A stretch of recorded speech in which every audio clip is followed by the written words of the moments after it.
Wonderful. So thank you to our audience for allowing us time to go through those checks. And if you are only joining us now, I would like to warmly welcome you once again to our second day of this year's Religion and Ecology Summit, hosted by the Ecology, Spirituality and Religion program at the California Institute of Integral Studies. Once again, my name is Chantal Noah Forbes, and I serve as adjunct faculty in the Ecology, Spirituality and Religion program at CIS, whose university building on Mission Street in San Francisco occupies traditional unceded Ramaytush Ohlone lands. And I today am joining you from the traditional lands and waterways of the Monacan Indian Nation in Charlottesville, Virginia. I'm incredibly honored to welcome our three panelists who are from my and their home country of South Africa. Our panelists include Dr. Anya Martin, Dr. Joanne Pierce, and Dr. Megan Judge. And their work really demonstrates a growing movement of scholar activists and what Dr. Pierce calls relational researchers in the Global South, whose academic scholarship is conducted in service of healing people, species, and planet through participatory action-based research that is pushing the boundaries of what it means for research to be community-driven and centered. Theirs will be a dynamic and interactive panel, followed by a short Q&A if we have time. And their panel is titled Radical Remembering, a Gathering of Three Bodies of Water. And this panel will explore the entangled relationships between water, memory, spirituality, and colonial histories through three interconnected talks. Presenters will reflect on the hydrological, spiritual, and political dimensions of water as carrier of story, resistance, and deep relational knowledge. And I won't go into reading the scholars' bios because I have a feeling that their bios are perhaps embedded in their talks. And so I'll hand it over to the speakers.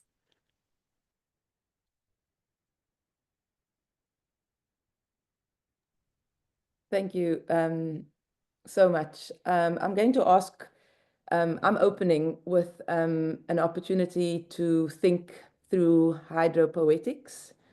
So as a call to poetry. So I'm going to ask all of you in the room to join your one hand into the other as a meeting place of confluences and tributaries. And I'm going to ask that as I read, that you would remain holding your hands together. If you feel comfortable, you are welcome to close your eyes as a way of keeping out the light and the things within your home space or your office space where you find yourself, as you're able to draw more attention to your two palms that are meeting. So I invite you to close your eyes if you're comfortable with that, or lower your gaze and pay attention to the feeling of your palms meeting. Can you feel the moisture that is forming?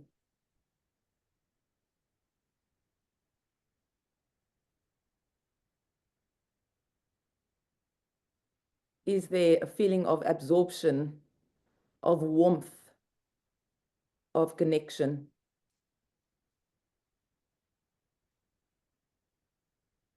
What role is the temperature of the land and the sky playing, and the elements that are outside of the building that you find yourself in as you draw into the condensation or the warmth that is forming between your palms?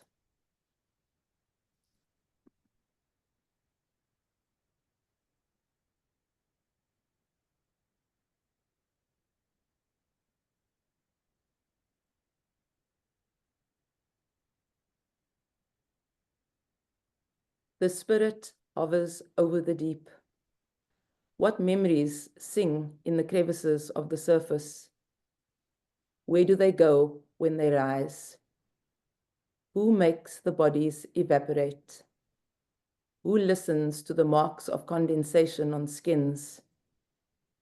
When does the weight make it return a precipitation? Bodies being pulled, reclassified, removed. Dragging waves, pulling bodies deep into the darkness. Hands joined, palms touching. Hands stretching, but the water doesn't flow over them. Breath is taken. The waves demolish the walls. These porous skins speak of these questions and tell these stories. Bodies erased, bodies buried under the surface of colonialism. Forced underground, the Camisa River still flows, lingers, burrows and rages. So do the bodies, flowing below the borders. Thank you.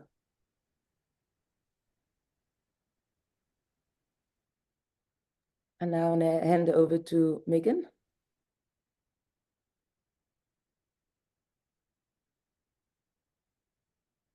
My screen quick.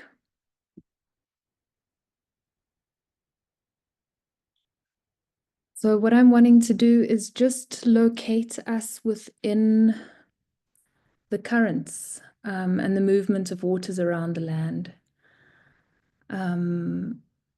This image captures some of the heat and cold and tensions that generate these movements. And I'm wanting to center Africa now, which is where the three of us are speaking from, and to notice the movements of water around this continent.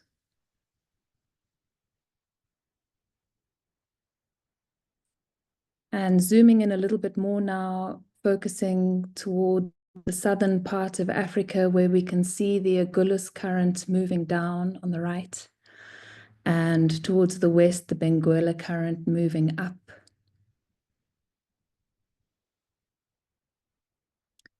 And a little closer now towards southern Africa, South Africa, where we're speaking from, where we're licked around the borders by this circular movement of the Agulhas current moving down and the Benguela current moving up. And from that very macro scale, a few activities acting within the currents and acting to move nutrients into these currents.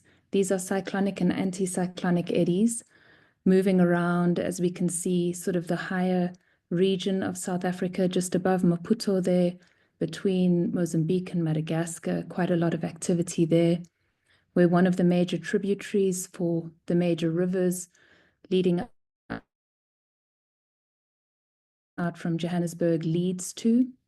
And on the other side, lots of eddy activities reaching from the Cape Town, where two of our speakers are, Joanne and Anya. I'm in Johannesburg, where they are speaking from, leading up toward the border of South Africa, which is the Orange River. And that river is another mouth that leaks from Johannesburg. So they collect nutrients that that feed out into these the basins that the rivers drain into, and these eddies move in chains, moving these nutrients, linking them from one eddy to the next, spiraling them out into the larger currents that we saw that move across the entire planet.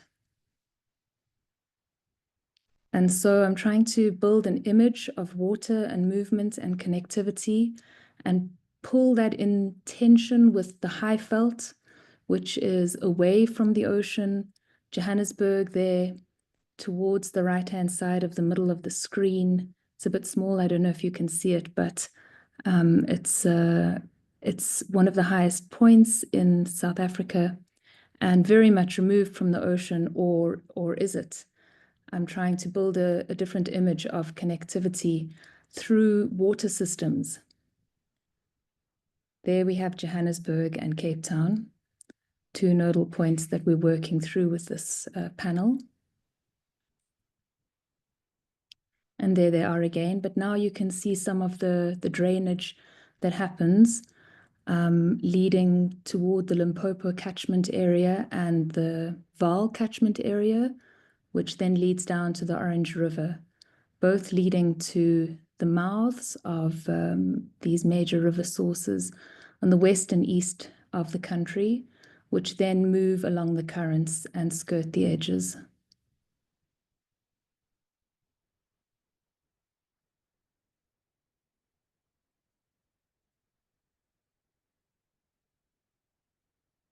And so this kind of spheric movement of water is the image that I want us to try and hold in our throughout our panel. I think it's a useful reimagining of water on a macro scale, but not only water, of how water connects and potential relational aspects of water within this that I think the three of us in our panel will speak to from different perspectives and scales.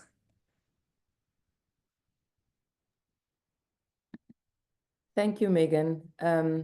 Just to add that we were deliberate about inviting time shared about the water that flows around us and that we are part of in South Africa. And so I introduced myself where I'm situated. I'm joined by the sound of the flow and the meeting of the Zandvlei waters and the salty False Bay Ocean. So I hear it as I'm sitting here, and Zandvlei is situated in Cape Town. We'll speak a little bit more about Camisa when we present. And it is bordering Zandvlei borders a few different suburbs, and these rivers and streams run down the eastern slopes of the extension of Table Mountain, Hurikwacho, the mountain that rises from the sea. And this estuary, this mouth, this meeting place of salty waters and mountain waters, receives the bulk of its fresh water from three river streams. And those are the West Lake and the Kaiser and the Sant rivers. And under natural conditions, some flays would dry out. But in the case of Zandvlei, it has a mouth where sandbars often dissolve, or that human intervention creates more flow with how the river, the flay keeps receiving water from the ocean as well as from the mountain. So I join you at the mouth, and its sounds are right here with me. And now I hand over to Anya, and she'll tell you where she is in relation to these water bodies. Thank you, Joanne. I would say that I am sitting facing north. I'm facing Table Mountain, and this mountain, the Hurikwacho Mountains, run from Table Mountain all the way south. South is behind me to Cape Point. And I sit, and the closest water body is actually running underneath my feet. It's underground. To the west is a mountain called Lakeside Pinnacle. It's a mountain I like to go and visit at least once a week. And there are many streams and springs. There's a spring that runs all year round, and people go and gather water from the spring at the base of Lakeside Pinnacle. To the east is Zandvlei, the flay that is closest to Joanne, and it's connected to what is called the West Lake Ponds. So the actual water body that is physically above ground, or that I could see and feel and put my toes into, is the West Lake Ponds, and very much connected to Zandvlei and then to the ocean. So we've all kind of described how we're connected some way to water, and it's through reading and immersing myself in many years of geography and understanding the hydrological cycle, but only more recently through my research for my PhD and coming to read the work of Mapule Mahalotse and her understanding of the Vata Mesi. And through understanding the hydrological cycle and all the different ways and forms and shapes that water takes, I began to see the hydrological cycle as the figuration of Vata Mesi. And Vata Mesi is an Afrikaans word, which means water maiden, water girl, water female. And for me, the hydrological cycle does not only embody the physical processes and forms and shapes that water takes, but also the history, the stories, the myths, and the beliefs that water carries with it. So to give you an understanding and overview of the journey of water that we'll be taking you on. I'm going to pull up my presentation now and go straight into presenting.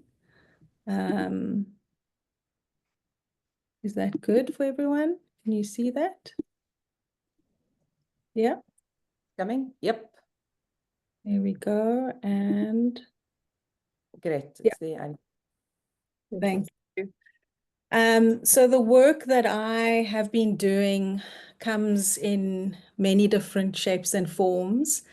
And Masumbi Kanyoro is an advisor to an organization I work for called Women for the Environment in Africa. And one of the ceremonies or graduations, rather, it's a fellowship of which I was part of in 2021. And subsequently to that, I now work for the organization. But what really drew me is in one of those graduations, she spoke about hope as being resistance and resistance being a spiritual act. And that is something that stuck with me, and it's something that I bring to our discussion and our talk today. And as we've described, this is the place that we reside in. I've disrupted the notion of bringing north to the top of the page, and instead I've brought the south to the top of the page. So as I described earlier, Cape Point is behind me, but here it is right in front of me. And part of my journey is to talk you through not only the work that the Beach Co-op has been involved in, so that's a nonprofit organization I founded. And I'm very pleased to say that Joanne has joined as a director in this next phase of the work that we've done.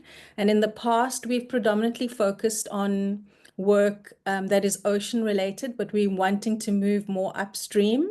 This has very much been influenced by the research that I've done through my PhD as well. And so you'll see in my presentation as we go that I'm going to be blending the practice and the work that I've been doing at the Beach Co-op for almost a decade with the theory that has come into my research. So this map displays a strandloop, which is a beach walk as a methodology that I used through my research from Cape Point, which is this area here, and all along the coast, I would swim or walk around new moon or full moon to an area over here called Hang Klip, really trying to engage and understand what stories have been buried, what things have surfaced as I go. And the highlighted areas here are tidal pools that we've worked in and the communities around them, both human and more than human. And just to give you some idea of where we are in the map, this here area is Zandvlei. Can you see my arrow? It's right at the corner. And that's Surface Corner, Muizenberg, where a lot of the work, the heart of the Beach Co-op, I call it, has started. And this is where we're wanting to move upstream into Zandvlei. Joanne's about here, and I'm on the other side about here. So right at the base of the mountain. And then to demonstrate here, it's the same map, and the yellow outline gives you an idea of the coastline. And part of my research and work was doing the strandloop, as I explained to you.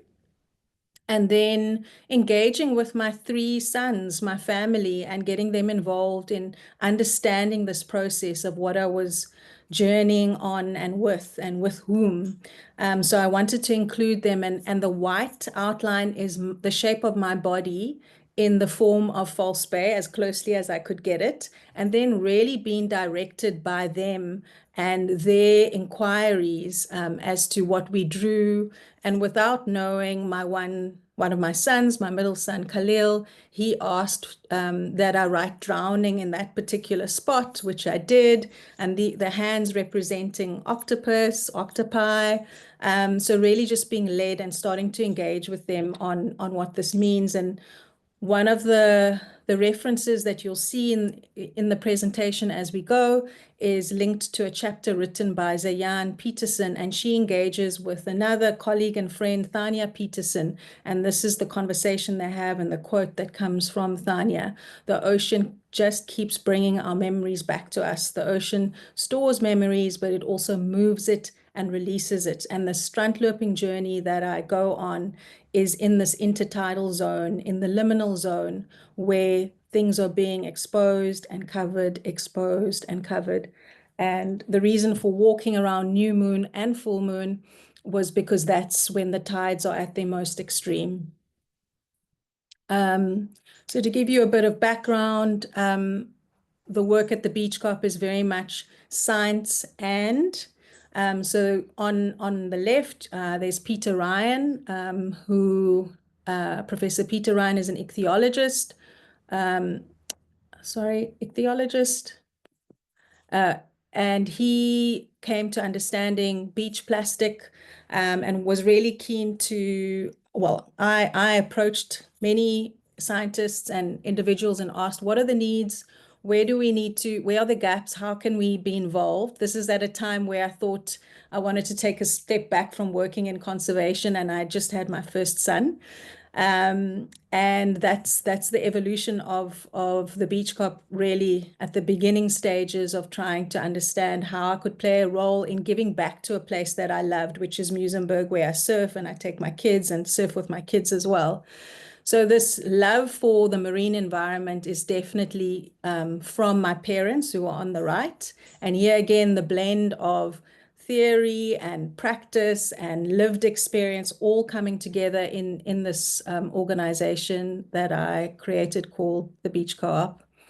Learning about periwinkles from my mom, who calls herself a struntloper, and learning to make periwinkle soup. So really understanding this deep connection to land and sea, and the family values that I was raised with around collective ownership and responsibility and sharing. Those are some of the values that I take with me into the Beach Co-op. And through Peter, there were 2 kinds of cleanups that we pursued.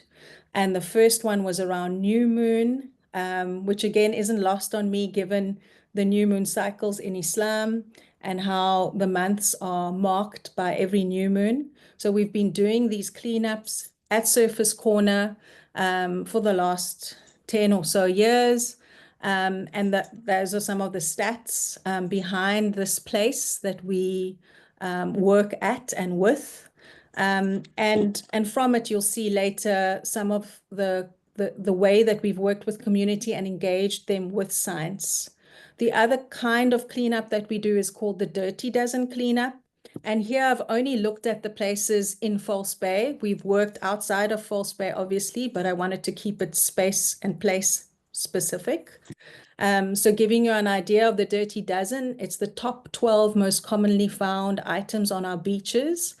And since doing the research and looking at more theory, I've been drawn to the work of Max Laboran, who talks about pollution being colonialism, and trying to understand what kinds of plastic we're finding on which beaches, and relating that to politics and to social justice movements.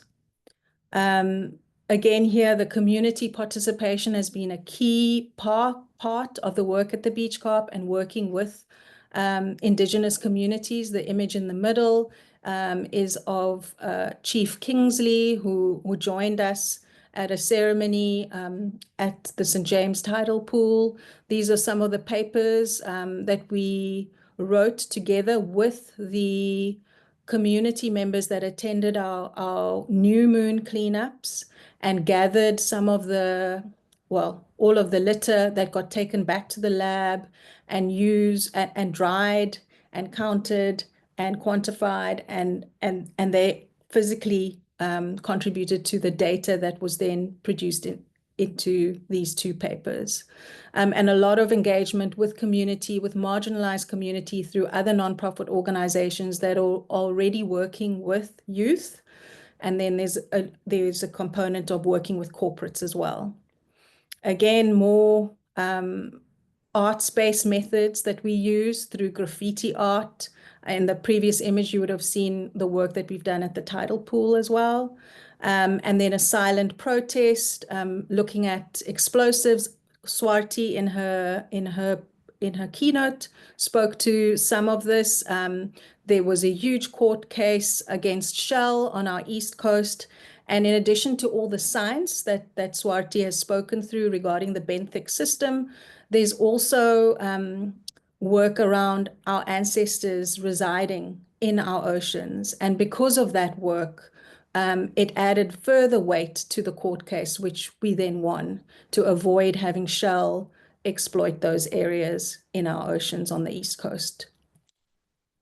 Moving to the work that I did through my PhD and work with Joanne as well. So these are papers and articles and chapters that we have written. I'm not sure, how am I doing for time, Chantal? I kind of feel like I'm racing. You're good. Okay, great. So I spoke into the strandloping methodology and how that has informed the work that I did for my PhD around disrupting other ways of knowing and meaning making. Here, really leaning onto the reading and work of June Bam and Sylvia. How do I say it? Vollenhoven. Vollenhoven. Thank you. And she talks about how science and spirituality meet. And so this is the work of the strandloping that is conveyed in that paper. And then working with Joanne and working with student teacher trainees and trying to understand their positions, their understanding of water, and incorporating that into learning with them through the work we did as meandering as learning. So not only being led by us, but we actually were led by them and their understanding, using arts-based methods as well, and cooking with kelp from the kelp forest. This work, part of my PhD and was part of the exhibition, which is called Our Ocean is Sacred, You Can't Mine Heaven. So linked to the court case with Shell. And there again, the paper that is published, which you can access, it's open access. This work, the images are from the actual exhibition space, where we engaged with various communities working in the ocean space and sharing stories, sharing particularly Black and Brown stories and their relationships with water. And together we co-created what we called the Mother Hydro Rug. So each person used beach plastic from our cleanups, discarded materials from upholstery companies, thread, needles, and whilst we were each person shared their individual story and relationship to water, they created their individual hydro rug, which I then collaborated with some artists in the Eastern Cape, and together we co-created the Mother Hydro Rug, which was part of the exhibition at Our Ocean is Sacred, You Can't Mine Heaven. This here is an extract, and I would like to play it. Part of building the Mother Hydro Rug was doing an interview with individuals, Joanne being one of them. And this particular clip is an interview with my mom. So I'd like to play it here. For me, to know that we can be there for each other from one generation to the next, stitching and carrying our lives together, mending, getting a better way, even if I didn't understand it before. Just looking at this cloud, how beautiful it is. But and she's coming towards us. Shaped like a wave in a way. Yeah. Yeah. So, yeah, by mending, hopefully, we can also mend our society at large, not just us, because it would be a ripple effect on everybody. And it comes back to water, the ripple effect of life. So, by whatever goodness we have within us, and we all have, despite whatever challenges we have, whatever heavy days we have, there are goodness in each and every soul. And if we tap into that and we bring it out and share it, how small it can be, you know? And with that, I'd like to thank you. And those are some of the links where you could find my papers. Yeah, and I'd like to hand over to Joanne. Thank you. Thanks, Anya. What really resonated with me, again, just, listening to you speak about your research, is the way in which it was co-created with land and place and peoples. I think sometimes in academia, or even in the publication world, it might just be a cognitive thought that we are creating with other bodies, and it doesn't necessarily translate into an embodied way of thinking about the stories that we tell. So it was really interesting to listen to you speak again at this point about the work across a long timeline that does justice to those who have contributed and co-created with you.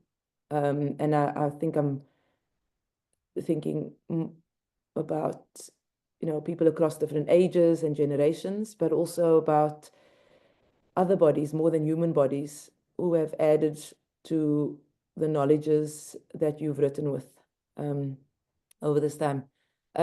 Megan, I don't know, have you heard Anya present some of her research before, or what came up for you?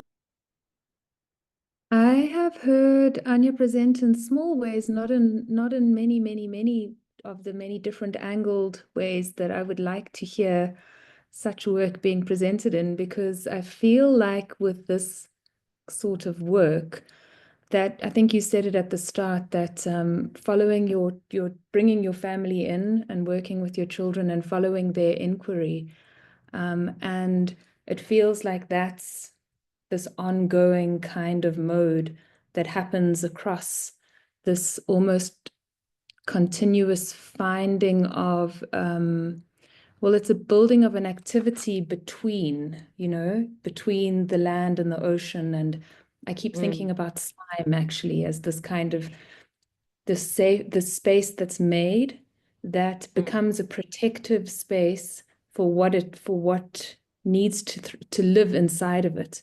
And it sometimes pushes out. It kind of acts as a barrier almost for what's not allowed in. So it's also quite protective, and it enables. And it allows an amphibious way of being at the shoreline. And just that kind of making that sort of space through almost the opposite of something that closes off, which is inquiry and openness and curiosity, is so is I think what's really compelling about that, about what's building and what's growing and what's kind of oozing from the work that you're doing. So it's very nice to hear about your work again, and I do feel like it's the sort of work that I'd like to hear about again and again and again from all the many angles that will probably come up as you continue to inquire and co-inquire along the way. Yeah. I mean, it also makes me think of Anya, you know, I was listening to you speak about strandloping, which I know is a methodology and an embodied way of being along the coastline. You know, this ancient way of walking and being with the shoreline, listening to the way in which the water moves and the seasons are changing, and being sensitive to that movement. And it reminded me again of what I was writing about, Irene Beach, which is commonly called Windmill Beach for those of you who are in the Zoom. And Anya, it reminded me of how I wrote about the moles, and thinking about multi-species relations, you know, not in ways where we sentimentalize or personify animals, but moles are often seen as rodents or nuisances, and I'm one of the guilty parties who feels that way about them, you know, in this way in which they show up in the garden at places that I prefer they didn't, you know, where we've been really planting and waiting for certain things to grow. But just listening to you speak about the methodology of strandloping, the walking with sand, and how the moles in their burrows, you know, break open the divide between the surface and what's beneath. And now the early archaeologists who would walk along our coastline would call certain sites middens, which are these refuse dumps for, that's what the Oxford Dictionary calls it, you know, these refuse dumps for rodents. And it's because their gaze was a superficial one, and they weren't thinking beyond the human gaze. And the ways in which these moles undermine the stories that we try and simplify. And yeah, I was just, as you were speaking about your journey along, you know, walking along the False Bay coastline and even swimming along it, it really gave me that image of moles and other species that can teach us so much about what lives beneath the surface and how our human gaze can limit creation and the world that we are part of, because we are looking for scientific readings of what is going on. So I think it pulls again into what Megan was talking about, this opportunity for openness and inquiry. The journey for me has been not that straightforward because my background is in, you know, I studied a Bachelor of Science degree. Atmospheric science was one of my majors, you know, so I was trained very much to think in a certain way. Everything is an experiment. What's your hypotheses? And I feel that has helped me, yes, but coming to inquiry and understanding different ways of knowing has only enhanced the way I think and with whom I think with. Thank you. Thank you both for your reflections. Sure. Maybe just as a cue for the Zoom participants, we again have been deliberate about responding like a call and response to the different ways in which we share our work, in order for us to invite a deeper listening and the ongoing way in which we can respond through time with the different presentations that we bring in this panel. So I will be presenting some of my work next, and I will share my screen. Anya, I'm taking my cue from you here, where you were able to really just bring your family into your presentation so in such an embodied way. Part of my family are my 2 Great Danes, who are about to get very excited when my boys arrive home from the hockey game. So I will just mention that in advance.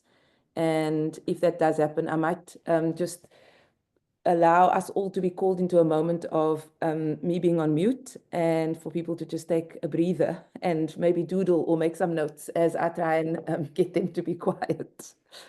So let me just share my screen. I'm hoping I've gone into presentation mode here. Yep, there we go. Okay, are you able to see this? Okay, great. Yes. So I am relational. I'm a porous, watery body, vibrant with dynamic relations, and my skin is brown, and I see and feel and sense myself as a porous brown body situated within the salty waters of Camisa. Camisa is the Ku name for this place, otherwise known as Cape Town. Its meaning is place of sweet waters for all. And so we draw on that as a way of situating ourselves and our situated knowledges as we present today. An act of remembering the names of places that have been forgotten. So I'm brown like the sedimented underbelly of the Camisa River that flows through Camisa Africans and all its tributaries. I'm the confluence of 2 tributaries, the flow from the tributary of Malaysia and St. Helena, entangled with the Camisa River. 2 of the tributaries and 2 of the steps of District 6, an area that I am deeply connected with in Camisa.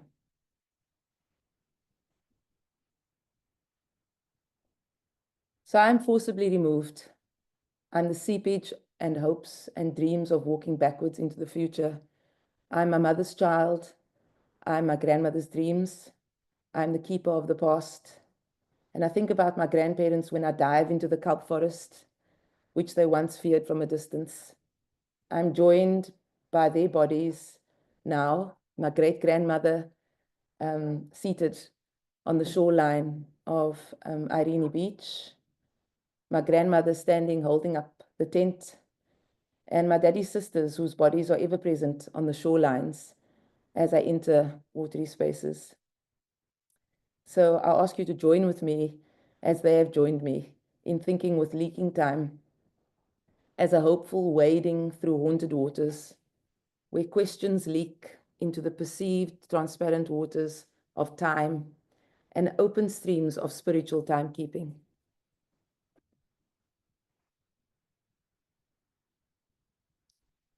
There is a time for everything and a season for everything under the heavens, a time to plant and a time to uproot, a time to mourn and a time to dance, a time to scatter stones and a time to gather them, a time to embrace and a time to refrain, a time to keep and a time to throw away, a time to tear and a time to mend, a time to be silent and a time to speak, a time to search and a time to give up, a time to love and a time to hate, a time for war and a time for peace.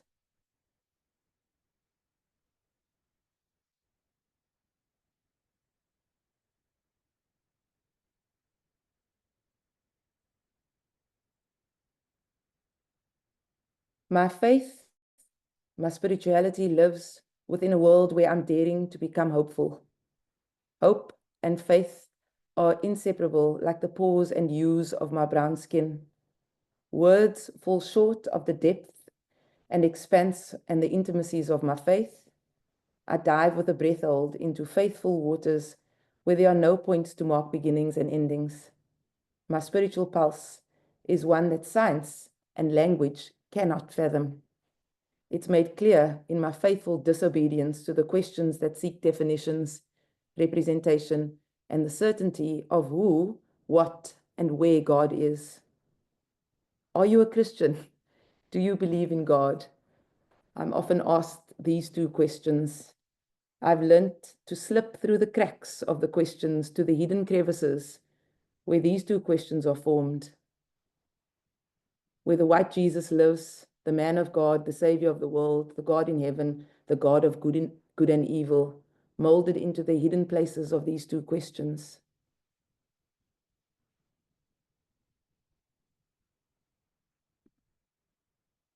In the beginning, the Spirit hovers over the waters. This is not chronological, Cartesian, white flesh Jesus, Western time. The beginning is not behind us in the waters that once was, while we are swimming in the waters that are ahead of us in the future. Every return to this scripture verse, every rehydration with the notion of hovering. My eyes close, the waters become warm in the darkness behind my eyelids, shimmering in the hues of brown and black. Where a time to keep and a time to throw away is not one and then the other. It is out of sequence. It is out of chronology. The silence is dynamic and buzzes with vitality. It's an ongoing being with time. Being a Christian and believing in God has failed to capture and contain the magnitude of the mystery and magnificence of spirituality for me. Spiritual hopefulness is within the glistening of what has not yet been seen, through the possibilities of faith that makes me sure of what I'm hoping for, and the condensation of the mysterious relationality beyond human understanding is what flows through me.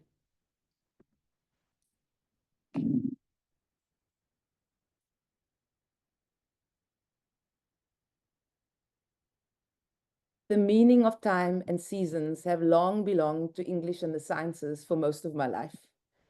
A few years ago, the knowledge I had been taught and given from the Bible had become saturated with the influences of humanism and westernized church teachings, which for me are deeply rooted in the English language, coloniality, and science. So in the reading of these verses, the ones that I'd read to you before about the seasons and the way that they change, it is always through the meanings of English and science that I've understood the seasons, which is the title of this section in Ecclesiastes. There's a time for everything and a season for everything under the heavens. At school, in my social science lessons, I was taught that seasons have a beginning and an end. One season starts when another ends. So they are chronological in time and space. I've been swirling around in the contaminated and messy relations between race, space, time, the Christian church in South Africa. This swirling has generated a more transparent and productive move towards searching for better questions to ask about my spirituality. How has my understanding of God been buried and suffocated by human-centric influences in my life? What worlds would be made if the concepts in the Word of God were allowed to breathe and permeate bounded human knowledge? Being hopeful is not a human concept.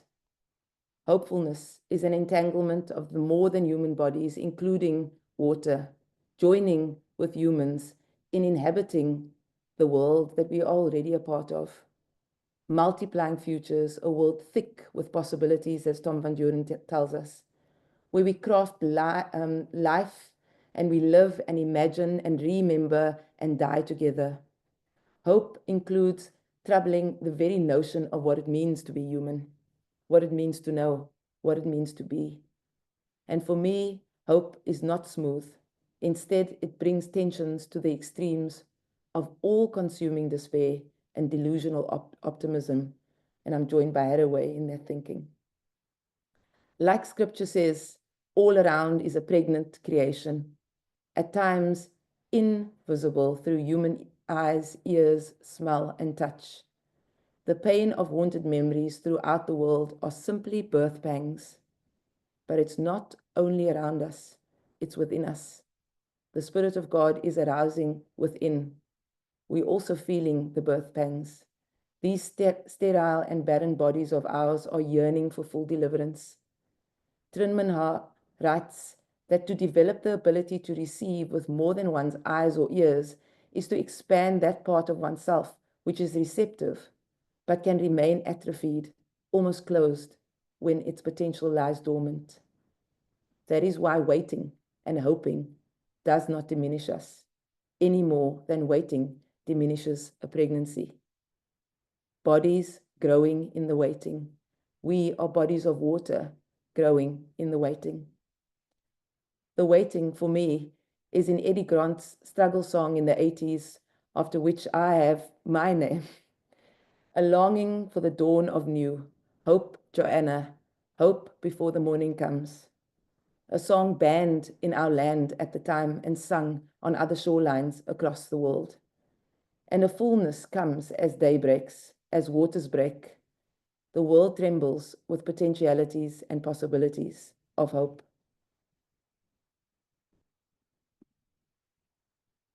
Isabel Hofmeyer, a South African hydrocolonial researcher, explains that many people of color have worked hydropoetically through notions of haunted ocean or the sovereignty of the drowned.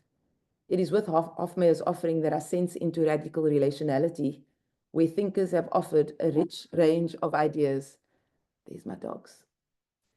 I sense into this radical relationality where thinkers have offered a range of different ideas for thinking with and through water. In many ways, the colonial condition is always nervous when brown bodies of water start stirring new ways of being and doing.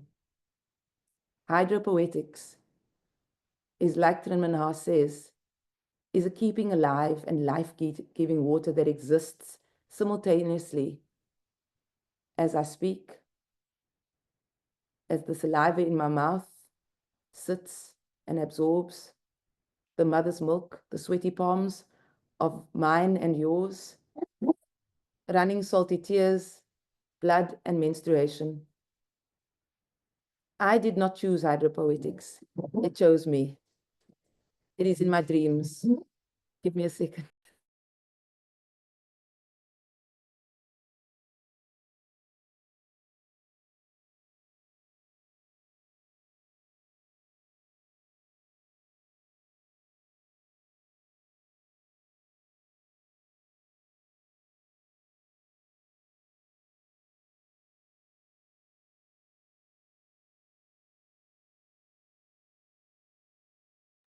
Thank you.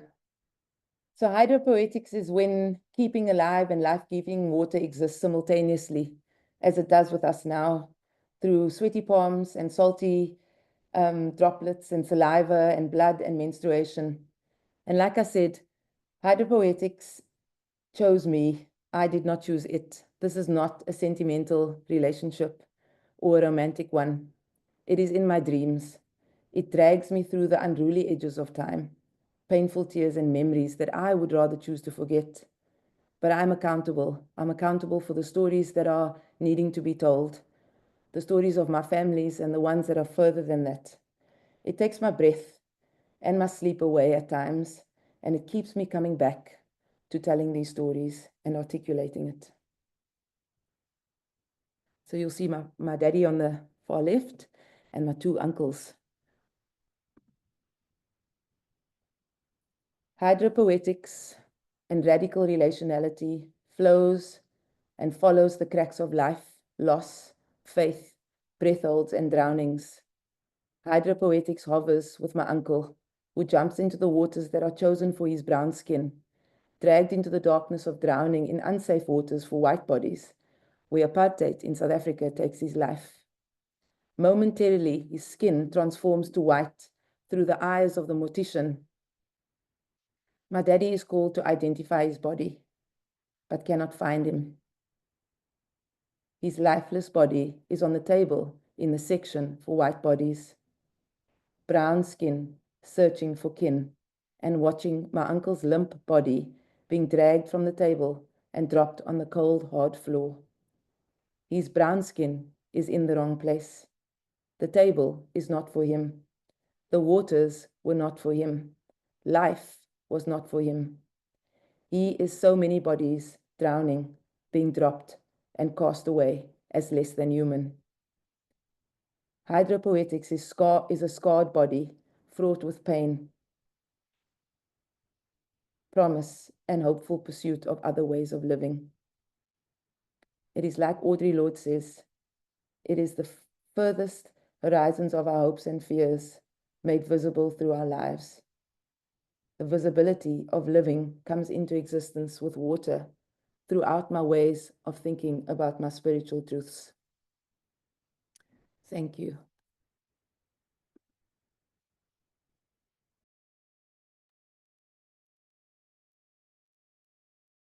Thank you, Joanne, for sharing that. And again, listening to your work in one of the many readings that I have the privilege of being able to do with your work, reading across text, reading across listening, hearing, being, swimming with, observing, and in many ways evaporating into each other's spaces and finding our own kind of waters, even with the very big differences of location, place, and bodies that we have. And it's always, always, always very moving and does always feel somewhat of its own hydrological cycle and activities. And I can see that there's water surfacing at the moment as well. So I think it's good to just let water have its moment. What I would like to do, if that's okay, is to remind you of how you helped me to think through water in a dry place, in a hole that's been sucked dry in Johannesburg underground. At the very start of meeting you, and bringing your sensibility and your words, your accounts, your renditions of color, your finding of words, which I think is one of the strongest magnetic forces that you have, that I have toward you. I'm very drawn to you because of the ways that you continuously find words that are not easy to utter and that have been in many ways pushed down and silenced, and you recoup, you regain, you pull out, and you occupy the spaces that are not empty, the hiss of silence, as you put it, the activity within the silence.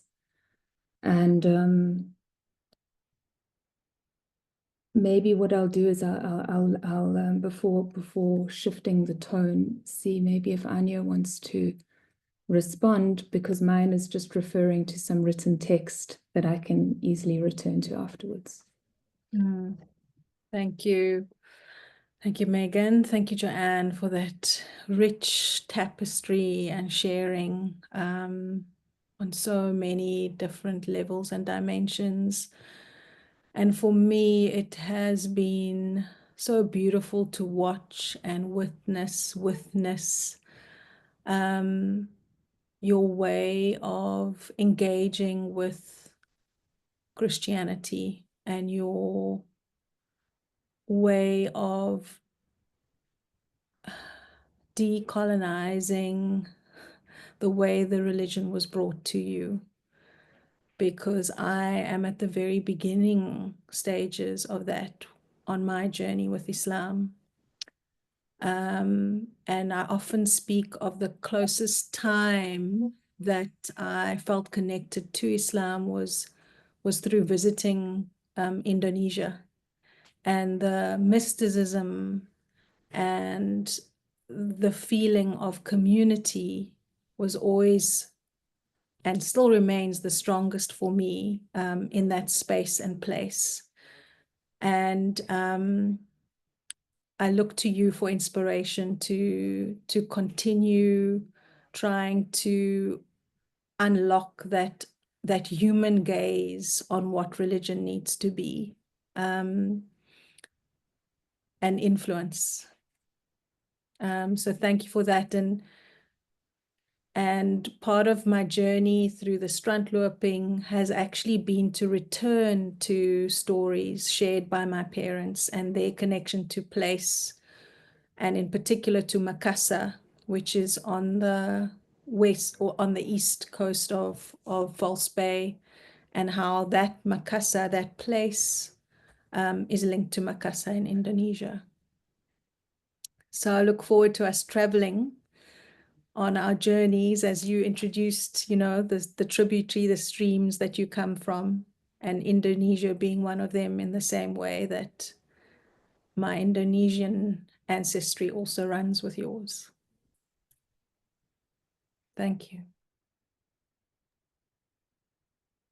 Yeah, thank you to you both. And thank you, Megan, as well, specifically when you mentioned just, you know, being able to just take a breath in response to the weight of these needed stories of loss and of drowning. And, you know, I write about, for me, I keep swimming because we can't keep drowning. And I've just been so struck recently about, you know, coming into being Dr. Joanne Peers, having graduated in September, and now being called into spaces to share some of my work. And I've been restless about it possibly becoming about an individual's pilgrimage or journey. And I really appreciate being held in a panel like this, where there isn't, I don't think it's possible for those who are listening, for the activity of this time, to be narrowed down to an I story, you know. It's a call to us all becoming accountable about how we are implicated in the stories that we tell, and the ones that are heavy to lift, but also very necessary to repeat. Yeah, so thank you to both of you. And yeah, thank you, Megan. I'm now releasing and exhaling into the listening of your voice as you share with us.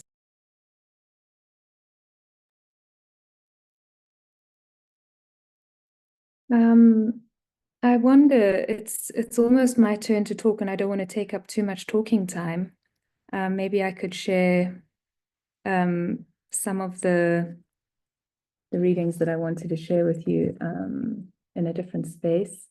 But there's something about observing, close observation of activity, many different kinds of activity, where salt meets ocean. Trying to just even observe that in and of itself, and from that, I've found that I can find myself in different ways, and in ways that I've needed to, and maybe that speaks to the finding of words. Sometimes it's the pulling together of unexpected tensions. Maybe that speaks to the necessary poetics of the yet unworded, the still being formed, the becoming, the finding of these kinds of spaces, which sort of, you know, very much is that between land and water, and the non-separability of that there is an activity. And I think it seems everyone and everything has their own activities. So the first part was about the pitting of holes in modernist architecture in Talmasina, and holes being this container of activity, these mini reservoirs of water as water moves along the hydrological system. But this kind of double encompassment, or this double captivity that exists there, where the host and what is hosted become a complex dance of activities. So this is not necessarily an easy or comfortable experience. It's the host and hosted in this kind of complexity of something, of a relationality emerging. And in this case, it's rust, it's corrosion, it's an autocatalytic chemical reaction that that takes hold of the materials that are present, and illuminates the whole, actually, because that's what forms is a whole, but it's a whole formed from activity. So that brings into question what surface and what is surface and what is whole. But Joanne, to bring you into the descending of the staircases into the underground basement, in the exhibition that you shared into called Static Drift, which was really thinking about sounds. And in the descending down into this empty hole, the sounds, very much your voice and the sounds of static, and your voice pouring down into salt began to rise. Whispers spoken and sung are drenched in the fuzzing atmosphere. It takes a moment to arrive. It takes a moment to reorient the senses towards sinking into the sounds that fill the air. A moment to take your breath. The basement itself is a hole dug into the ground of the Witwatersrand Ridge in Johannesburg, and it has been emptied of the water that continually wells up along this watershed. Although the water has been removed, the basement is far from dry. The presence of water is everywhere. In the cool, damp air, as well as in the persistent leakings, along the outer northeastern ridge edge of the floor, which gets drained monthly. At the entrance to the basement is a staircase that leads down to the activity of this leak, and it is here, alongside this ongoing activity, that a visitor to the exhibition first encounters the sonic waves that fill this space, and that's where your voice was hung. In this basement hole, sonic presences can be sensed. As you sink into the room, these presences rise, and it becomes necessary to reorient alongside the excess, the more that they propose.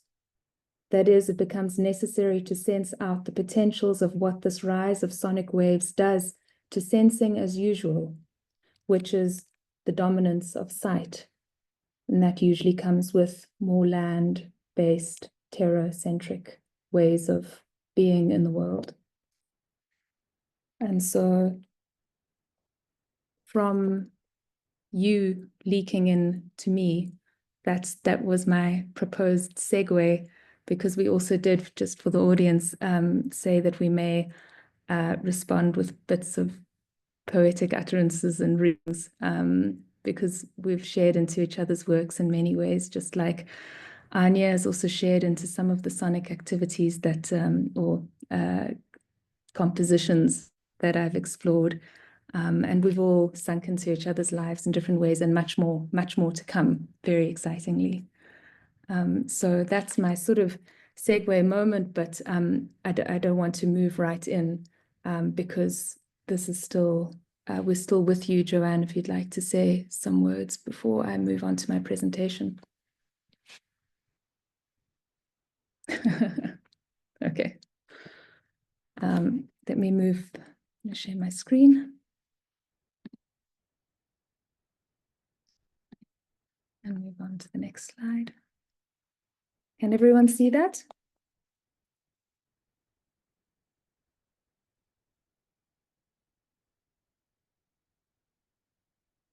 Okay, so I wanted to open this talk with this image, a wall, an invitation to think through Johannesburg, not as a physical land-bound city, but as a place shaped by dry, wet tension. A city alive with the poetics of multi-scalar activities, stretched and compressed between tensions, between land and ocean, memory and amnesia, silence and noise. This is an underground basement where the water activity usually present has been sucked out to form a parking lot, but the water is ever present, wet and molding. And this basement is actually, this parking lot is actually just underneath the basement where Joanne shared some of her sound recordings for an exhibition we were a part of. Johannesburg is often imaged in a fixed and in fixed terror-bound ways. Johannesburg is where I'm speaking from. And if you recall on the map, it was the point in the map where the image that I shared at the beginning, where the water sheds and runs in two different directions to the different mouths on either side of the country that then join the currents that loop around the edge of the entire country. So moving into the hinterlands and rising up, Johannesburg is where I'm speaking from. And Johannesburg will be introduced throughout this talk. And currently I'm sitting in Killarney, which has no water nearby, but has much of the water is underneath. And you'll see why the riverways are kind of hidden underneath the roads. And there are various daylight points that appear kind of along the way. And if you walk and listen, you can actually hear trickles of the underground rivers and follow it and go on listening walks, following the water underneath the earth.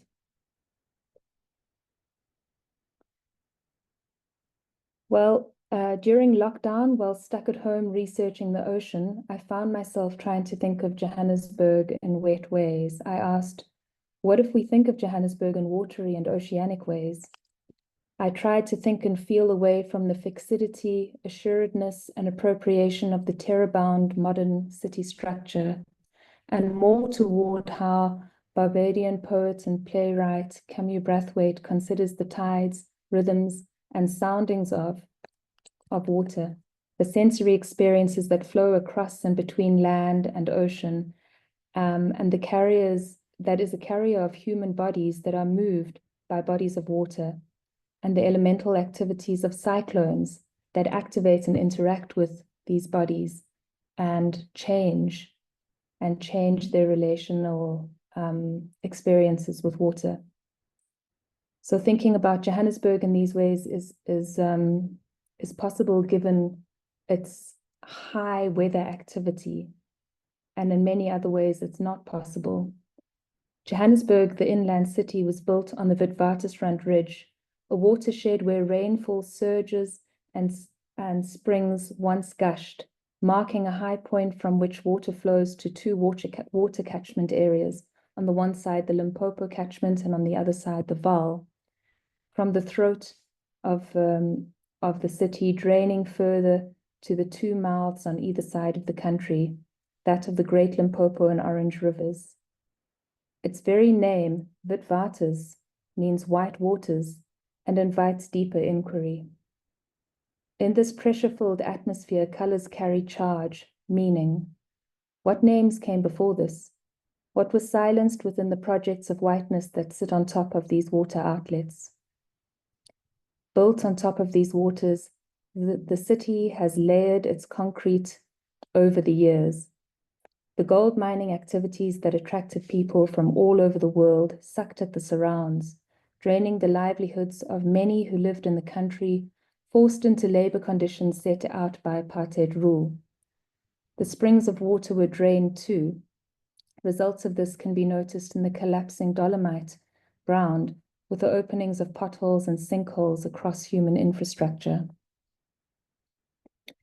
Additionally, acid mine drainage fills abandoned shafts, and lakes become toxic near mine dumps. The upwelling of water has been silenced by the power structures of the city, but water hasn't disappeared. It resurfaces in the most unruly ways, flooding storm drains, buildings, basements, underground parking lots, refusing control. The city sits on top of the watershed and the water remembers. It rises, reroutes, reinforces. Johannesburg in many ways has forgotten how to live with water. Instead, water is now encountered in unpredictable forms, chimeric and monstrous nature entanglements that are symptoms of a deeper relational amputation, resulting in near amnesia if it weren't for the persistence of its presence. Edward Glissant speaks of knowledge stemming from oceanic relations specific to the voyage of slaves across the Atlantic as a continuous, discontinuous thing, pushed into the unknown abyss. I wonder how Johannesburg's relationship with water might be considered relationally, this disjointed, disavowed, but persistent and uncontainable force. And in many ways, I look to the work of Joanne Peers and Anya Martin to consider relationality outside of a Johannesburg framework and think about drawing that back up the rivers toward the city center. And in many ways, I think of how the city center might move back down towards these other spaces where relationality is being considered without such a city.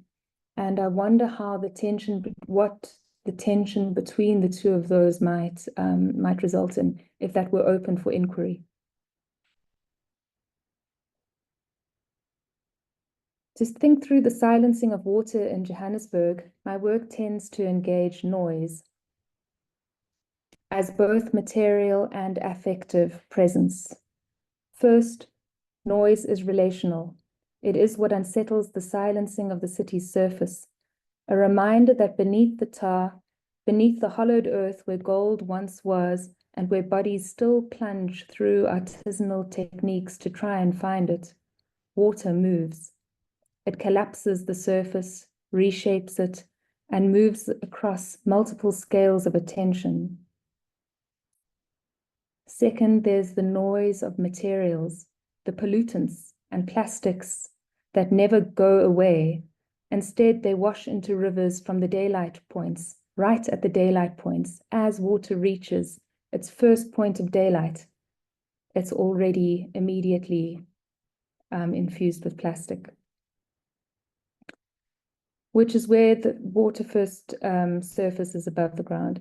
As these waters flow, they touch stones, pass sacred rituals, drinking bodies, bathing children, animals, plants, carrying runoff, collecting memories in the form of ions, microplastics, acid, and nutrients, moving downstream toward the ocean and looping back across the currents and spinning off in the eddies into larger currents, completely surrounding South Africa and looking back at our shorelines with what these rivers release, with what we release. And Anya, I wonder how much of the plastics land up in the plastics that you collect and at what scale those plastics are present at the point where they arrive, at the shorelines where you are. Third, I think about noise conceptually. It disrupts the idea of separation, land from sea, city from ocean, or the noise of disruption. Water is the medium through which all moves, carrying, touching, and remembering. It is in us and around us, vibrating with the memory of all that it has passed. So noising separation. From the watershed, it is possible to notice water as refusing human control.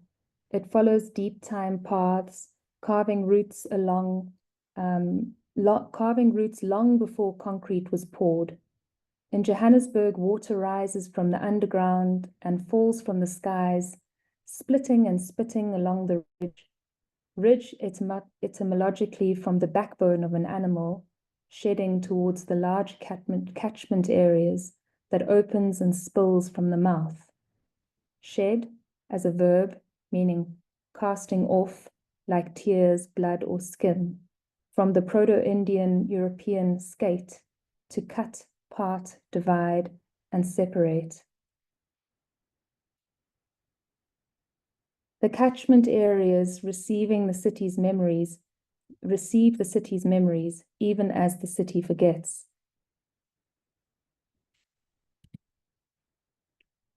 In this talk, I'm wanting to consider how it might be productive to think with tension instead of dividing in the sense that a sort of colonial divide might happen between disciplines. Instead of dividing and separating out parts such as land and ocean, instead of considering opposition in a dialectic sense where one part needs to overcome the other to flourish, How can difference be noticed as generative? Not land versus ocean, but land and ocean together, linked by water in its continuous movement through both. Relation is not a fixed thing. It's a poetics of the in-between, the uncapturable, the vibrating, the still sounding despite all efforts to silence. Through noise, I listen for the presence of what is felt but unworded as yet, the uncapturable that insists on existing, the discomforting moments that need to persist. And in these speculative oceanic states, I try to come into closer relation with water, with place, and scaling place across multiple places, and with those deep histories still moving between our feet, beneath our feet, and between our feet. Wow, Megan, on a sonic journey. I wonder if I can respond quickly because it's so fresh for me. You've done a lot of writing and also exploring around static. And as you were speaking, I had to quickly open up your thesis because I couldn't quite find the words in the way that you wrote it. And I think it's so powerful to read it back to you. But it's on page 26 of your thesis. It'd be interesting to see how you respond to your delicious words now. Static has to do with bodies at rest or forces that balance each other in constant weighing activity. Thinking static means working with a sense that notices this activity's effects. Static is never lacking in movement, action, or change. On the contrary, it is constant movement, action, and change understood through relational tensions that weigh with one another. Instead of standing still, there's the delicious part. Instead of standing still, static makes a stand. And I needed to go and find that because what I deeply appreciate about your work is it's this constant, like, there is moments that you raise a question, but then you don't allow an answer to be the thing that makes us resolve the question.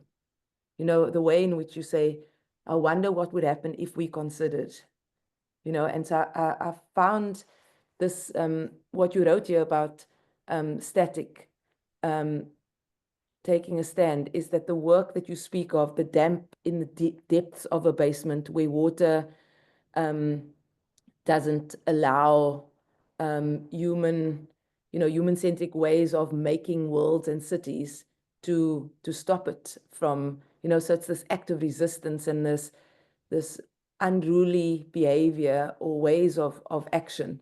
And I think that that's what your work calls us to, is moving beyond just what are these questions asking us, but actually what call to action, what stand is it that we need to take in thinking about these binary logics of inland, coastland, oceanic bodies and inland bodies. You know, the way in which you call us to trouble the beginnings and endings of water sources and what water's doing in a very unruly way, has got profound implications for researchers to stay with the messiness and the contact zones, like Haraway speaks about, not to run away from them, but to really inhabit them in those messy potholes and the way that we drive and feel the impact of that as we travel over them and traverse them, where water is sharing its memory with us above the surface. So thank you, Megan. Yeah, thank you for that reflection, Joanne, and for your presentation, Megan. And the way you spoke and how you presented really took me right back to the hydrological cycle, in fact, and the Vata Macy. And I want to take us into the very depths of the ocean through the writing of Alexis Pauline Gumbs, actually. and her book Undrowned. And the paragraph or the chapter that I'm reading from is called Go Deep. It's chapter 15. And it's on page 129.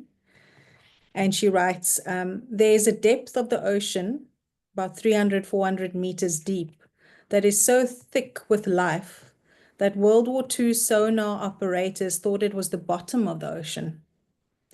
But it was not the bottom. It was a bajillion tiny swim bladders reflecting their sonar back to them. What is a swim bladder? It's an air-filled organ that fish have, which allows them to ballast or maintain their depth. Like what I need when I'm immersed in a project about to give up, she writes in brackets. Did everyone else already know about these things? False bottoms in the ocean that sound can't travel through? Depth bladders? Dolphins of the southern and northern hemispheres, thank you for knowing where in the deep there is life thick enough to sustain thousands. Like Jesus underwater, you found the thousands fish, you found the 1,000 fishes, found a flaw in the ocean. How divine.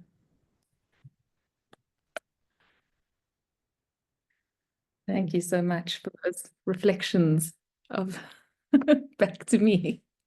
Love that. I love that I can do that with you. Thank you both. Thank you. Isn't it the juice? Isn't this the juice, the real juice of doing the work, that we can hear Yeah. each other, hear ourselves through each other? It's just the best.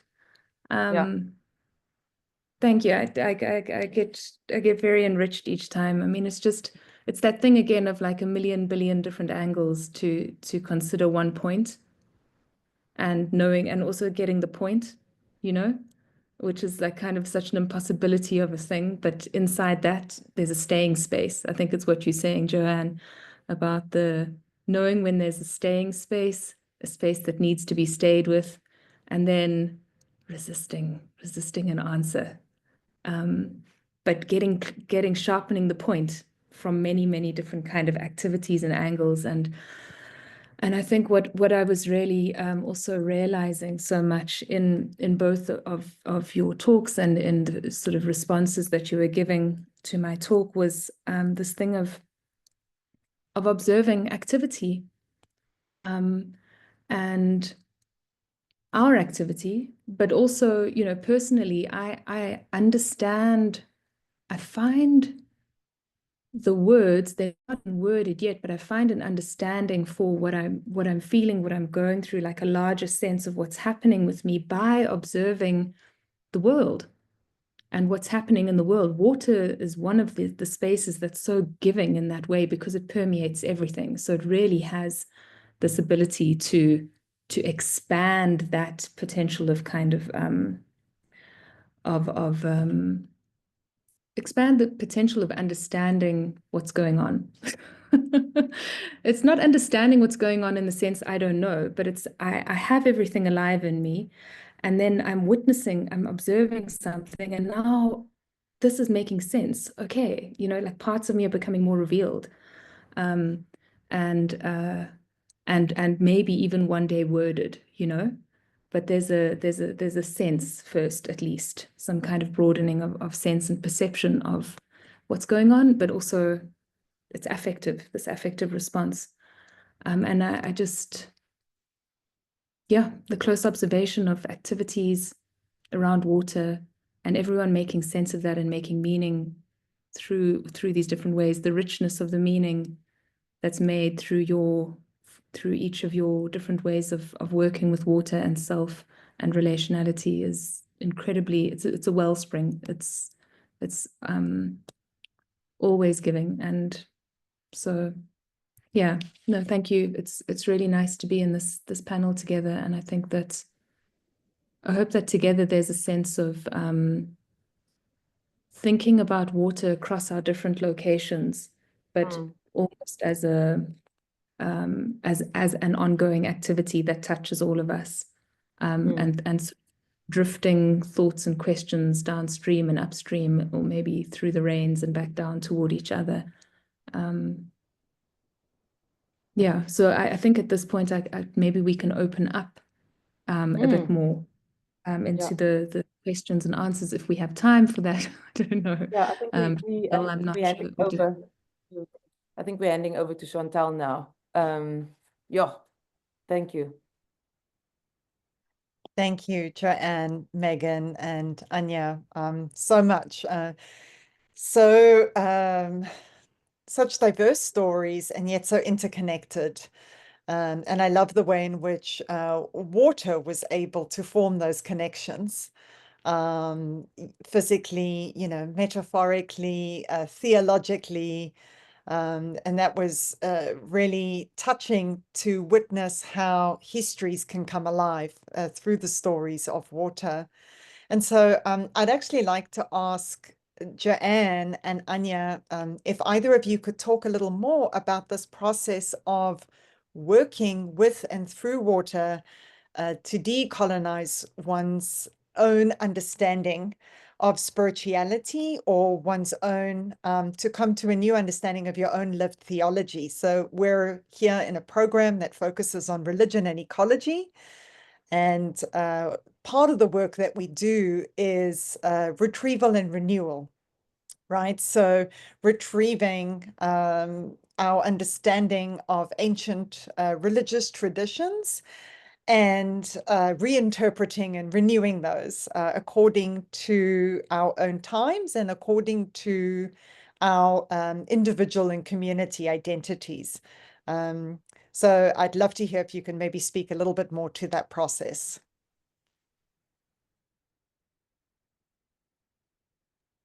I'll jump in first, Joanne, and then feel free to jump in as well, and I can reflect back again after. I'll start with what I introduced in my presentation around the name Strandloper, and how I came to that name really through my mom calling herself a Strandloper. And in reading June Bam's work, it's actually a name given to the indigenous people, the tribe being the Goringokwa, by the colonizers, by the Dutch. So it's actually seen as a derogatory name.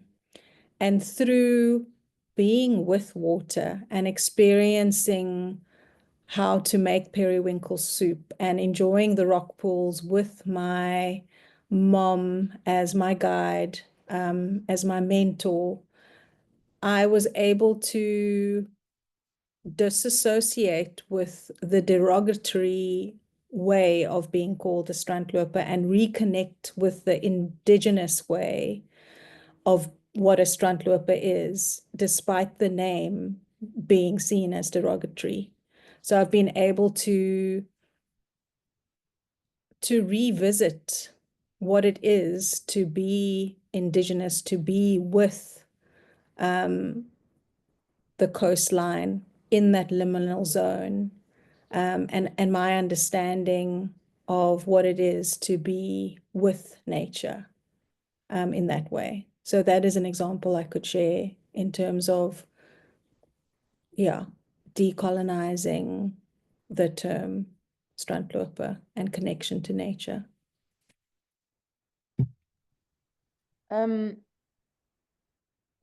I think it's about, for me, the influence of thinking relationally or being relationally. We have lived in education systems and societies that have really heavily influenced the way that we think about our bodies as these individual subjects that sort of are in the world as individual bodies. And I think that being interested in radical relations is not about trying to reconceptualize the ways in which we relate, the ways in which we form our ways of knowing and being through relationships. I think it's actually about remembering ways that we've been influenced or to forget. So my faith journey has been very much about returning to like resurfacing ways of spirituality that I believe precedes the Western theological interpretations or presentations of, you know, it's a way of not discarding biblical scriptures that are used for particular purposes, in whether it's in church congregations or in education settings or whatever it might be, because I believe that, you know, even if we remove it, doesn't mean that it's not present, you know, coming back to what Megan was speaking about, but actually sitting in ways where we tie different knots and we cut and make new ties. So how do we think with the spiritual convictions that we might have with water, in ways that allow us to be vulnerable, to be open to what it is we think we know, what we have to become uncomfortable about in the ways in which we think about spiritual encounters with water, and then staying there in order to resurface other relations that we've forgotten. So I think that a big part for me has been about thinking about creation in a different way, rather than as a resource and as from a human-centric or human-centered way of thinking about creation and nature. And yeah, I mean, ultimately, for me, it would be about how much potential lies in that disruption. You know, why are we wanting to hold on to the things so tightly? Because it's in the mystery that we really explore and become more open to things that are beyond our understanding. If we just release science or knowledge systems with an uppercase K as the only way of thinking. Thank you so much, Joanne. I really appreciate that. And yesterday we had Dr. Brian Collier share his work that he's doing in the Pacific Islands of reinterpreting Genesis 1 from the perspective of coral creation stories. So blending indigenous cosmologies from his region with Genesis 1. And it sounds like there's something there in what you're sharing and the work that you're doing as well with your communities. And I have a question from the audience that I want to get to in a moment, but I just want to extend what I asked yourself and Anya. I want to extend this to Megan in a slightly different way. If you can respond to how this extends ecologically, right? So we've spoken about inhabiting these contact zones, and so decolonizing our scientific understanding of context zones. If you can just talk a little bit more about that, and breaking down these boundaries, you know, between our understanding of terrestrial geographies and sort of and the ocean or waterways, right? So what is the benefit there in breaking down those boundaries? Thank you. Maybe I'll speak from my more recent science communication stance then, because we're trying to engage science communication in these ways where we're working more relationally with science in the ways that science can and does really help us to understand how we are a part of the world and the world is a part of us in these incredible multi-scale dimensions. The biggest issue that we have, I think, in South Africa, which may be different, because when I think of, I can't take the fit of science communication in America and fit it into South Africa neatly. They're different issues that each place is responding to in terms of scientific mistrust specifically. Over here, there's a lot of epistemic violence that's happened, and I think Swati touched on this quite nicely earlier, in terms of trust, in terms of what has happened before that has led us to the point where trust is, it's even because I work between the sciences and the humanities, and some of the students who come over from the humanities have a very necessary mistrust, still very strong mistrust for the sciences, because the questions alive in the humanities are challenging a lot of the violence that is still active within the power dynamics that science operates within. So it's more of a reconfiguring the apparatus, as Barad might put it, the apparatus of science, and understanding where the questions come from, how they're formulated, what the measurements are, whose measurements, you know, and again, thinking more, what else with what, and decentering along the way. Alongside that, I mean, of course, there's the very, very, very strong need to work in a transdisciplinary way. So moving, and I completely understand disciplinary rigor. And I think that actually it's really, really nice to work with people who are deeply, rigorously engaging their particular discipline, but bringing these disciplines alongside each other and outside of themselves and into the world. And maybe we completely shift that, reframe that entirely, and think about a scenario in the world that might then want to engage with the sciences, because why? You know, so maybe there's actual reason to want to engage. How do these disciplines, or how do interdisciplinary projects become positioned in a way where they become relevant for what's at stake? So sort of questions, what's at stake? Being able to look at the apparatus of knowledge, being able to understand the scenario of knowledge, you know, the different knowledges that are alive. And these are all the sorts of things that we try to engage when decolonizing science communication. And I tentatively use that word as somebody who's arrived here through, who's benefited from the Whiteness Project, and understand that actually also decolonizing does also mean removing from the land. There are many different ways of thinking about decolonial work. So I use it tentatively because I understand that it's a very complex word in and of itself. But anti-colonial work maybe would look at epistemic violence in this situation, and that may mean doing away with knowledge structures, working with other knowledge, with centering knowledge structures that are more important. And we try to do that at Origin Center, where that engages Indigenous knowledge, where the science communication course takes place.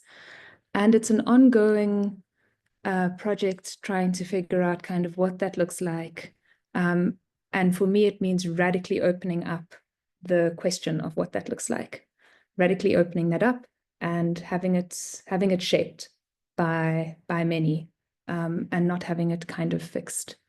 So from the perspective of where I work from, I hope that sort of answers the question and can maybe be translated into more ecological spaces as well. Yes, thank you, Megan. Yeah, it's very helpful. And what I'm hearing you say as well is holding it open, right? So not just opening it up, holding it open with the understanding that it's going to take time to keep emerging, right? So this process of emergence and re-emergence, it's not a one-time deal. We don't sort of open it up and fix the problem. So back to Joanne's point of not resisting the need to answer the problem immediately, to sort of sit with questions that lead us to different places, that open up possibilities instead of provide us with sort of binary responses or answers. So thank you very much for that. We do have an audience member, Professor J. Paul de Vierville, who has asked the panelists if you're watching and remembering your water dreams and dreams of water. And I was wondering if anyone wanted to respond to that. Wow. I did see it there and I wondered whether it was going to float into the,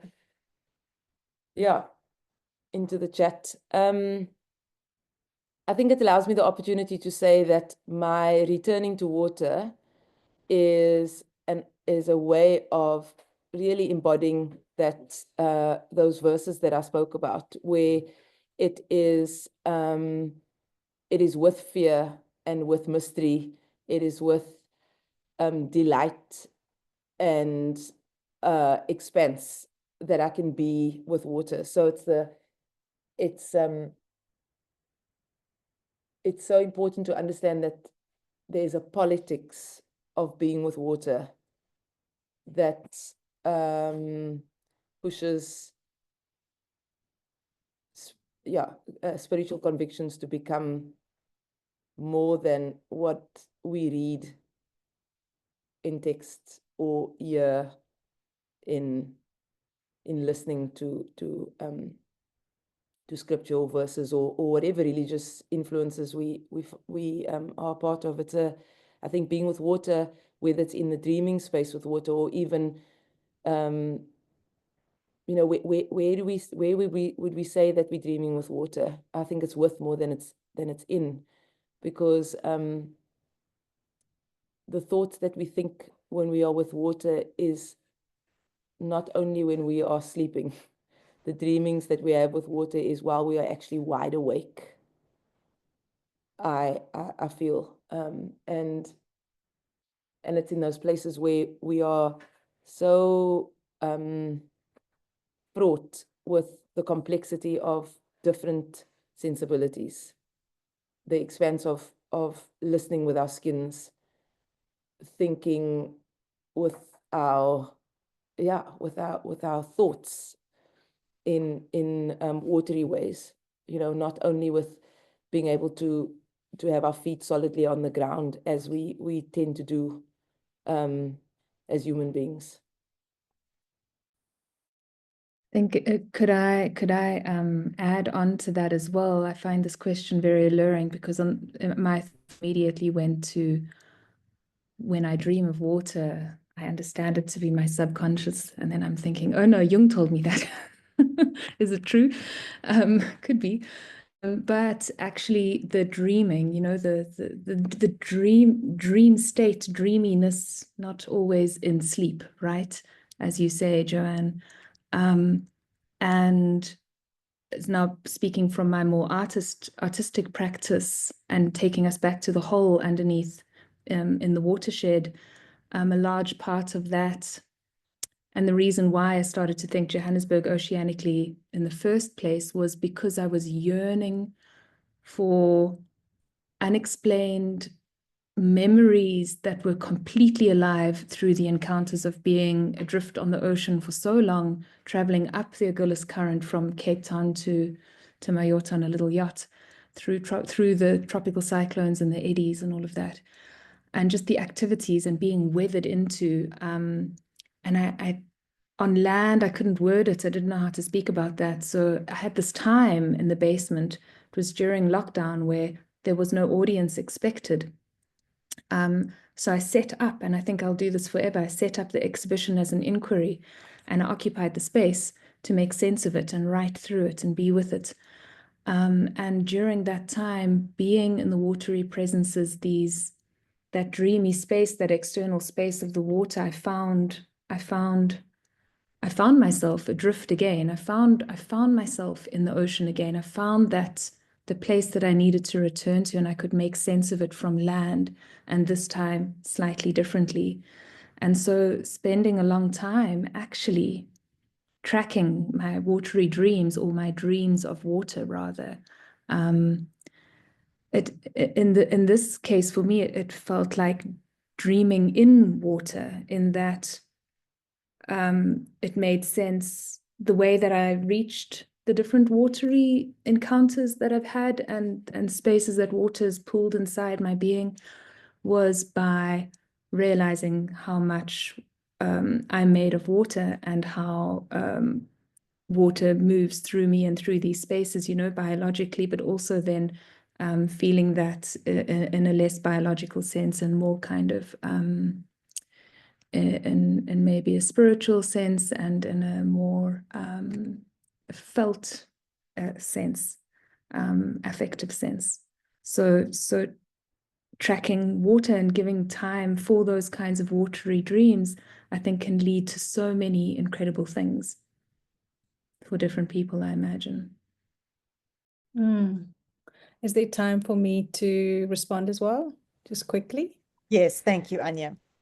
Yeah, just listening to both Joanne and Megan took me back to the place of sharing watery stories with others, and in particular Black and brown bodies, and stories that have been suppressed or silenced, and how that transformed and changed me. Those watery, dreamy, but real stories of not only joy, of drowning, of fear, of displacement.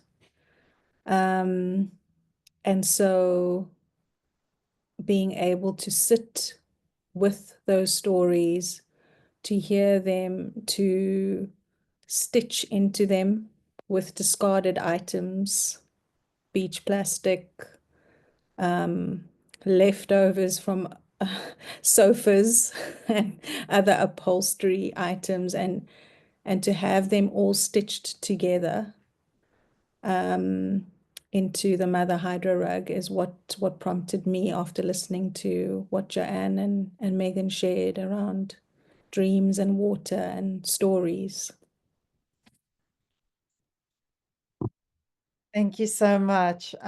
We are really, truly grateful and honored to have you share your journeys with us during this panel. And I have a sense that you've really imparted some of the wisdom of your waters across the Atlantic to us on the other side of the world, and we're really grateful for that. And in closing, I would just like to read Dr. Kalia's note to you all, because I think it's a sort of a nice closing note that echoes many of the points that you've shared. And he says, yeah, I think some of our religious traditions, and I'm speaking from a Protestant Christian tradition, don't always allow for ambiguity and skepticism to be spaces of reflection. Yet I think that with scripture texts like Job and Ecclesiastes, and thank you, Dr. Joanne, for the wonderful account of Ecclesiastes 3, that we embrace skepticism and doubt as spaces for reflection and knowledge. I think that we can decolonize our religious traditions, acknowledging that doubt and skepticism can also embody a type of hope, in line with Dr. Joanne's wonderful presentation. And he later thanks Dr. Anya and Dr. Megan, a hope that doesn't always seek an answer, but a hope that says no answer is also an answer. And so I just wanted to leave us on that note. And so, may we all continue to journey with water through this inquiry that doesn't necessarily seek an answer. So thank you all so much for your time today. Really appreciate it. Thank you very much as well. Thank you. Thank you to everybody, and thank you, Charlie and Chantal, for being visually present as we joined you as a panel. So thank you very much. Thank you all. Well, I have the challenge here at the moment to transition us to one last session, a short reading here. And I say challenge because as much as I am involved behind the scenes and have a sense of what's going on, it's hard to anticipate how I'd be moved listening to this, and I don't really have the words to explain exactly what I'm sensing, but there's something molecular kind of going on here, and you know, I won't hide the fact, Chantal and I are married. My life partner is South African, and there is something about the way that you all carry, embody, and generate hope. I know it's something literally you, Dr. Joanne, spoke directly to, but is what I feel and sense here. Um, that's the molecular thing kind of happening, and it's just something really beautiful for us all to carry in our work forward. Um, so thank you for that. I think it will take me a little bit to kind of just digest what we talked through here. I think there's a lot of threads um, that I would like to pull through. So yeah, with that, yeah, I just want to say thank you, and I'm really grateful. And um, I'm also excited. We have a 10 or so minute um, multimedia presentation here. You all are free to stay if you'd like. I know it's late there. If you need to excuse yourselves, please do so. By all means, I know you're way ahead of us in time here. But it's really within the same theme uh, that we've been working with this morning. Um, the theme of arts-based practice and approaching sort of bodies of water through that lens.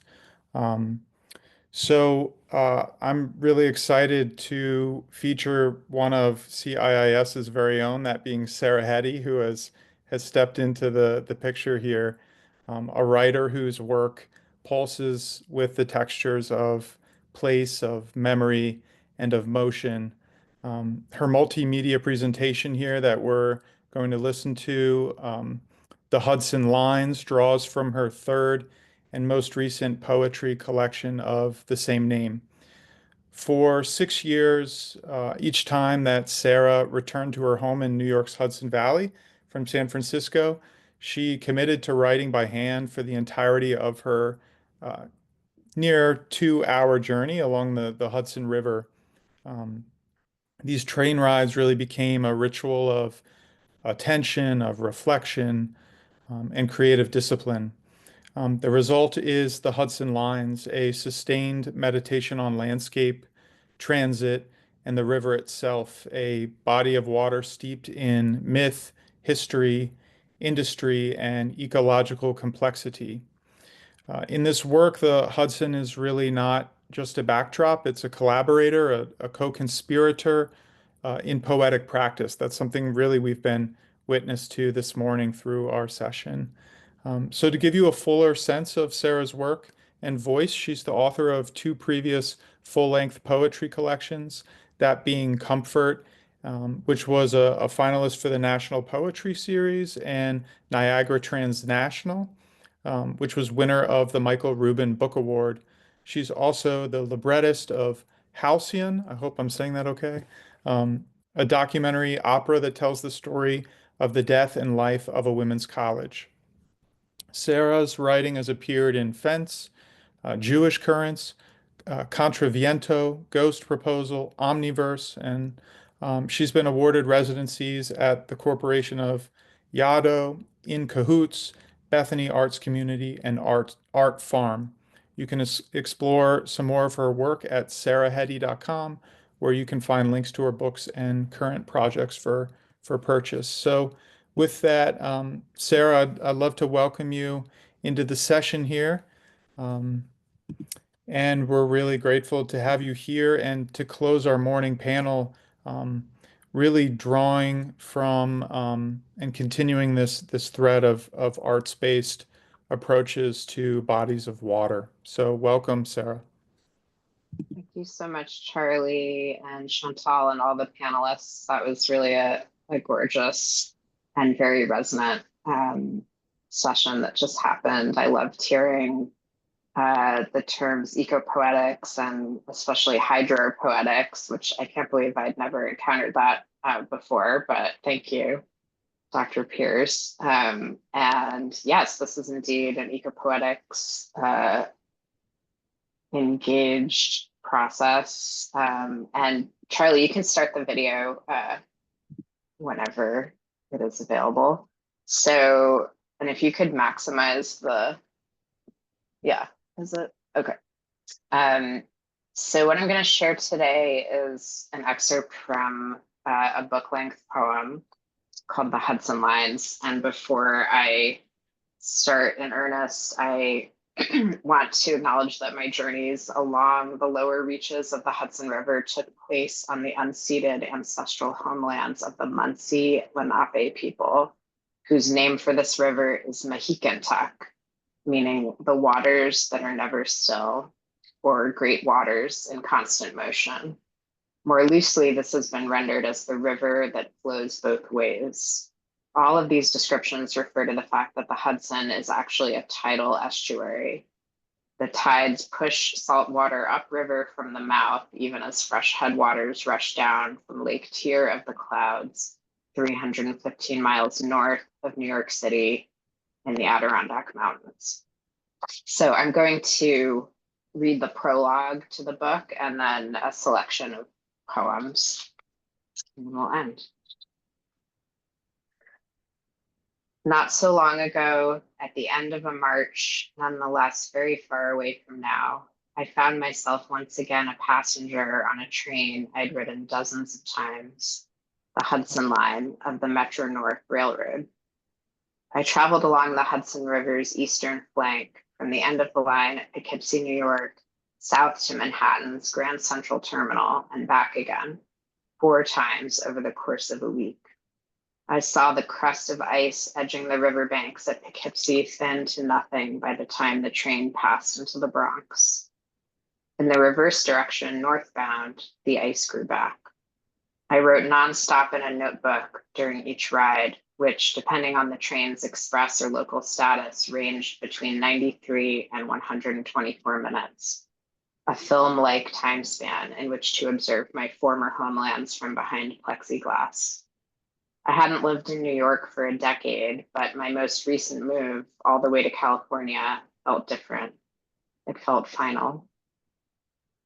Over the course of the next 6 years, I would engage in this practice many times, every time, in fact, that I returned to the Hudson Valley from my life in San Francisco. Sometimes I did it soon after deboarding a red-eye flight, other times after a long day walking the streets of New York City. In any case, I was often quite tired, and yet I didn't feel that I could rest at all on the train. I had to write. Sometimes I wrote to a you who was undefined, capacious, both inanimate and ensouled. In all, the endeavor spread over a total of perhaps 30 one-way trips up and down the Hudson. These multiple iterations, this singular journey, seemed to be making a book, even as the book of my life outside the train was also being written. Perhaps most significant was the simple event of time passing in a place I loved without me. As if to make up for that absence, I always tried to keep my body as close to the river's edge as I could by sitting on the correct side of the train, the left side if I was northbound, the right if south. That way I could run near the water, run with the water, run like water itself. Even if it were night and the river only a series of caught intermittent glints, I knew I would sense it like I have sensed it my entire life, as something undeniable, something with an undertow. After all, the Hudson is a brackish estuary, and therefore subject to the tides. It is an arm of the sea. Party-colored lily pads consume an inlet below Poughkeepsie, lightning across the reach. This one right now is the real one. It's as if we are night itself falling over itself, which is mind, which is path, to a vista of a distance. Escarpment upon escarpment upon escarpment, the process empties. The last few miles are dark. River and nothing span, a dim expanse between two lines of light. A no man's land, a fish's land, no land at all, a colorless ribbon, nevertheless, of deepest blue. I study the tables, I enter the island, its sound, the sound of my biggest voice, and what I could be. Already you've begun to look like the thing you're looking for. Birds skirt thinnest skeins of ice, some skating out to rivers gunmetal middle, where wind disturbs the surface. What if fire licked the frozen slip? Estrangement, a field that's still all snow, a folded near vertical band of granite. Rail voice, how I wish these tiny waves would be my lap. Ice appears after Glenwood, but before Hastings. Will it ever be full sheeted across the middle reach again? Will I need to tell snow as a story to my children? Will they hear me or simply start staring outside themselves as I taught myself to do when young, to avoid a feeling by cataloging things? Dormant brambles, condo under construction, obsolete lighthouse, snowy coves, prison, playground, parking lot, ad infinitum. And now how slow the train's tunnel passage, attenuated pitches we sound in the dark. When underground, I want to call them sodium lamps, though I know that's not right. How can I say this? We're here in Manhattan, but I saw a tiny stand of feather-topped reeds, warm red, and I am still there with them, 5.5 stations back. Pulling out of Poughkeepsie, the movie of orange spray paint is silent, a gleam on the tracks, the self as a lack to be filled by landscape.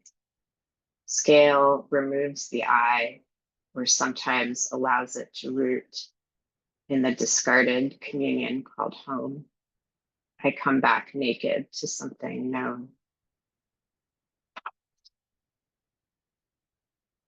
We follow the sunset that blooms and stiffens, and I stay alone in the moving. I hold the river sharp in my palm and listen, thankful for all the not mine things. The empty seat, the sun, the sign painted on the brick garage at Cortland, letters worn to illegible shapes. A rock studded with ducks in repose 50 feet offshore.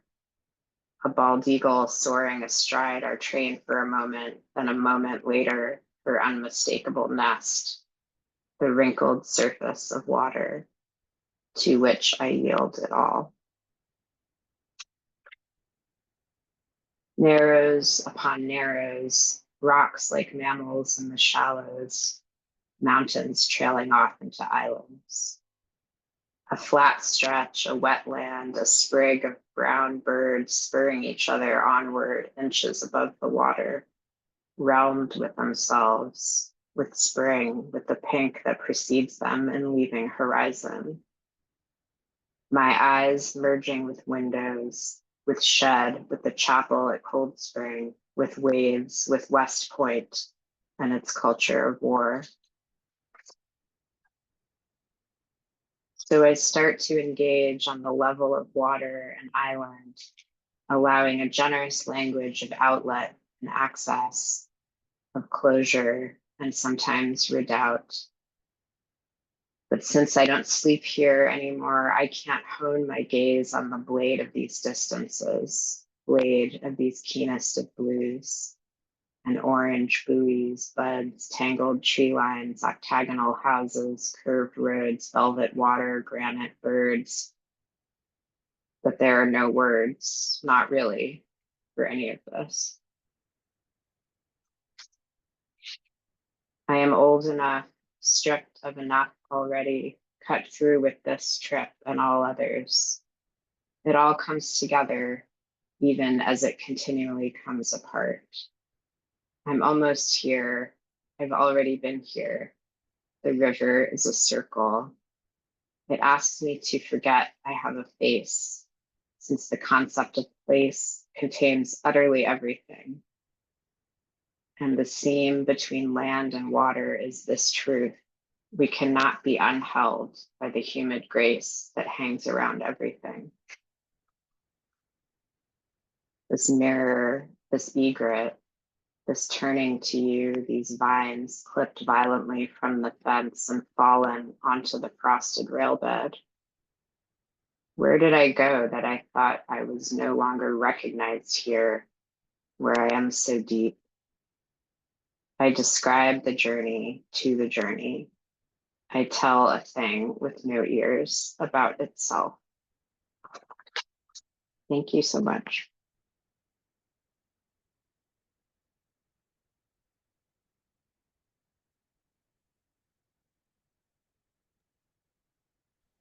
Thank you, Sarah. And if you can permit me, I'd like to leave everyone with your words and not say too much here. And we'd love to see you all back here at 1 o'clock for our panel, Rivers and the Rights of Nature. Thank you, Sarah. Thank you.